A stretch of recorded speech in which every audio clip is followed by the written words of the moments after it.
Bem-vindos ao Intervalo Literário. Meu nome é Bruna e hoje eu estou aqui para falar de Enquadramento Zero, né? Para falar sobre esse livrinho da Eclésia que eu já li faz 500, 400, 300 anos e não vim fazer a resenha para vocês por falta de tempo. E hoje, quase que por falta de saúde, né? Mas vai dar tudo certo. Gente, olha, eu queria muito falar desse livro com vocês porque eu tenho toque. Se eu li o livro, botei na lista, vou fazer esse vídeo. Parece, já falei isso aqui há muito tempo aqui com vocês no canal, que parece que eu não terminei de ler o livro se eu não fiz a resenha. Eu queria ser organizado, ter toque assim com as coisas que eu tiro do lugar, por exemplo. Mas tudo bem. Tirando isso, gente, eu espero que vocês se inscrevam no canal, deixem o seu like. Confira a lista que tem aqui embaixo na descrição do vídeo, que eu sempre coloco aqui alguns livros que eu indico sobre o assunto, ou vídeos que eu já falei alguma coisa sobre isso, enfim, dá uma conferida, tá? E se você ainda não é membro do canal, se torne membro, porque a gente vai ter novidades para membros aqui nesse canal. Então, o que tem nesse livro aqui, gente? Poesia. Esse livro não é um livro apologético, é um livro sobre purgatório, mas não é um livro apologético. Ele é um livro de devoção. Então, pra quem... Oi, Marlúcia. Ficou ótimo. Roupas pra guardar, né?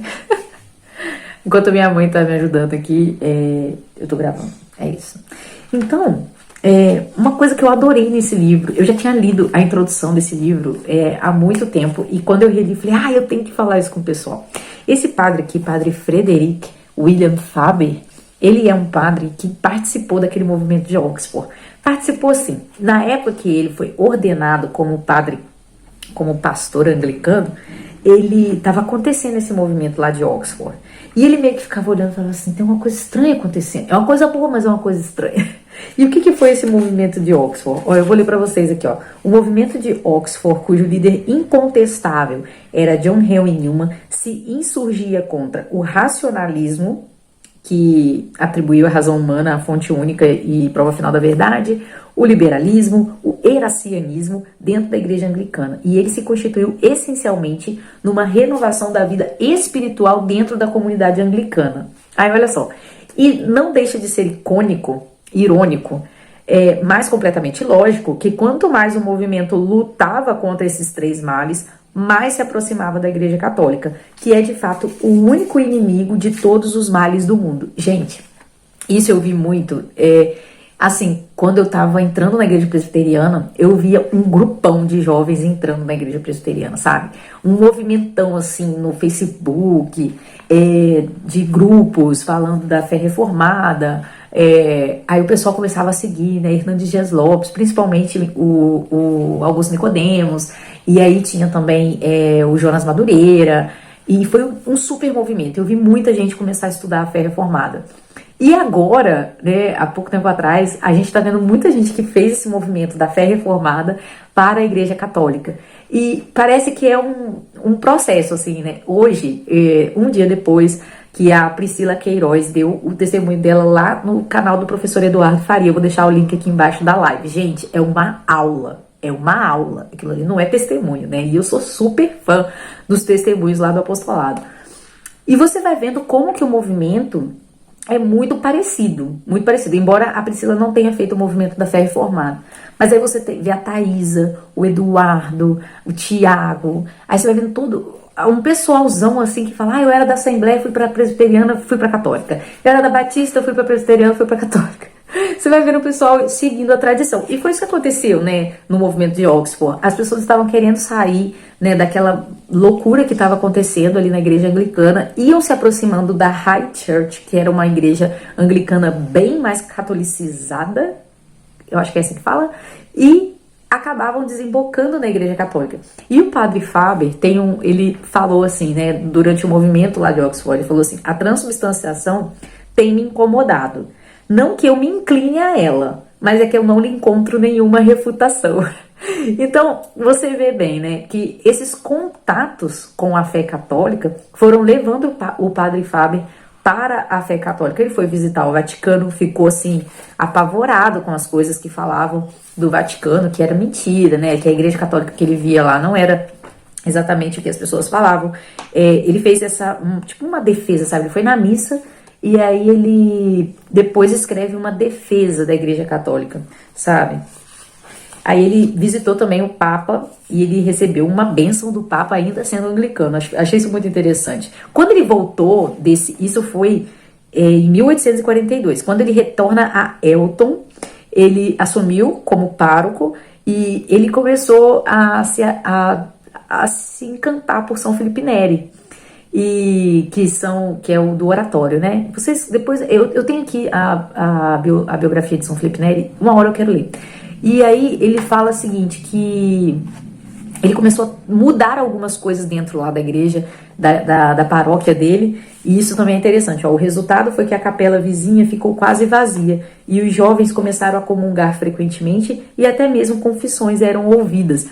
Você pensa bem, tem algumas pessoas que contam isso nos relatos de conversão, de que elas tentam fazer, como é que eu faço para não ser católico, mas viver uma vida mais ou menos católica, né?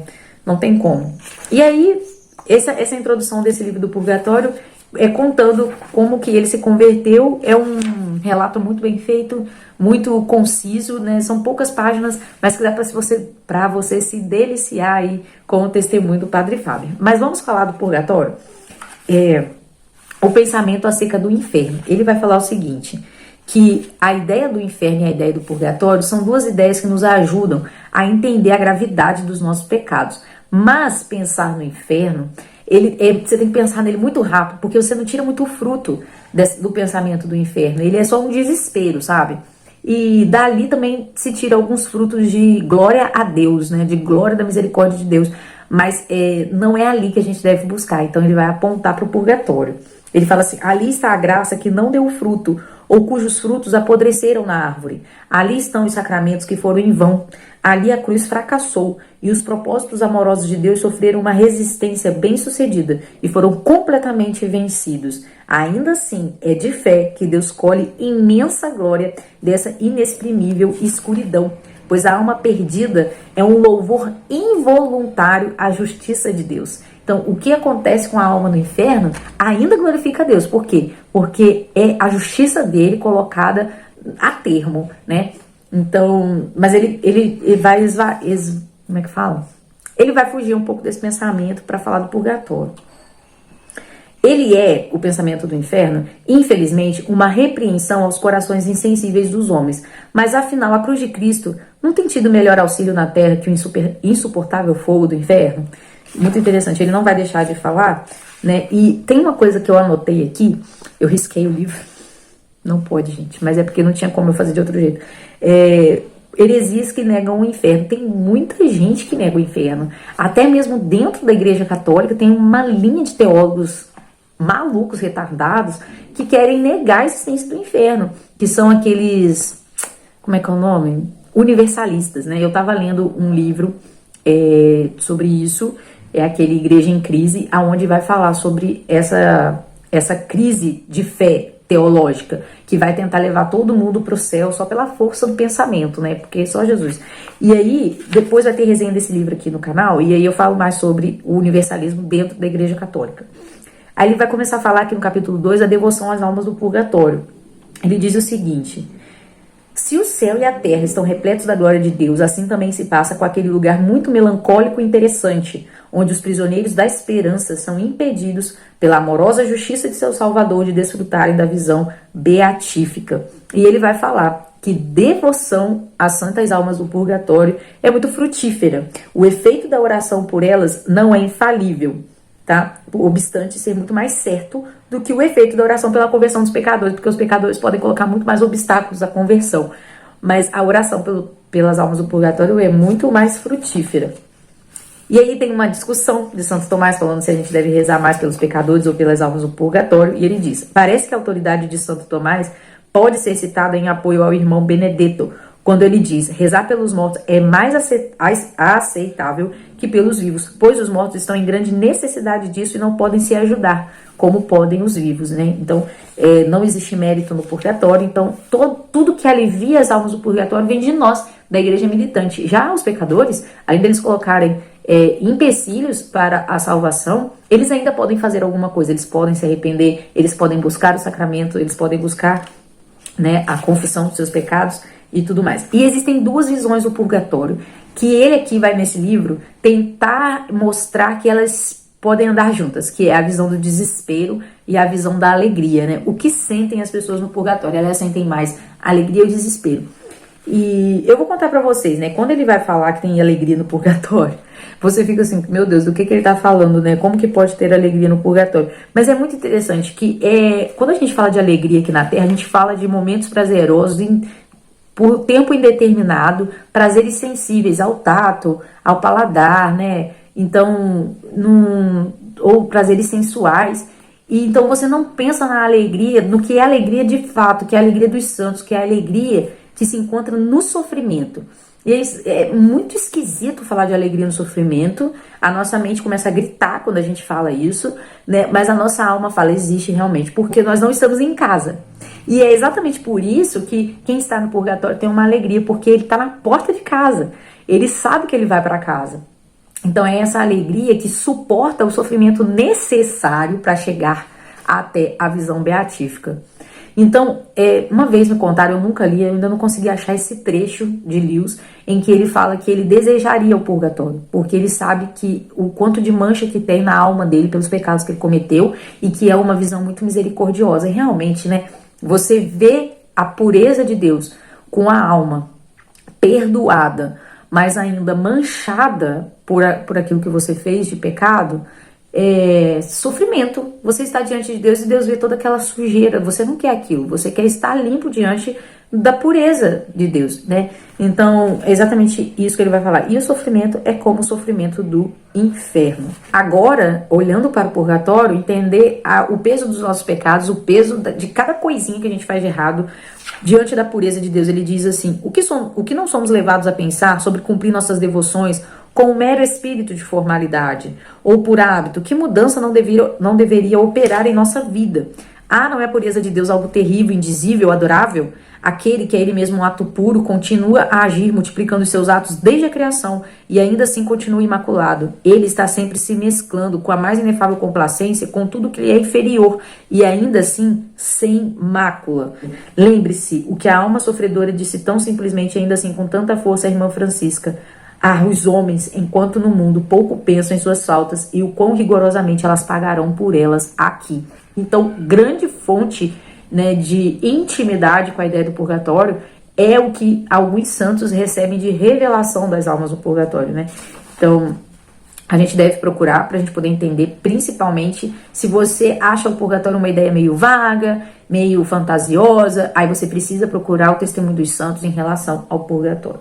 No final do livro, ele vai dizer como que a devoção às santas almas do purgatório cumprem tudo que a gente deve cumprir na nossa vida como cristão, né? Então, a caridade, a fé, o amor, a esperança, tudo isso, as obras de misericórdia, né? Tudo isso a gente cumpre rezando pelas almas do purgatório, pagando, né, missas, participando de missas pelas almas do purgatório. E aí, gente, tem um detalhe, né? Não é só colocar ali no ofertório, eu ofereço essa santa missa pelas almas do purgatório. Você precisa participar da missa, gente. R$2, R$3, R$5 que você der, você participa da missa pelas almas do purgatório. E a santa missa é impressionante. Ela realmente alivia o sofrimento das almas do purgatório.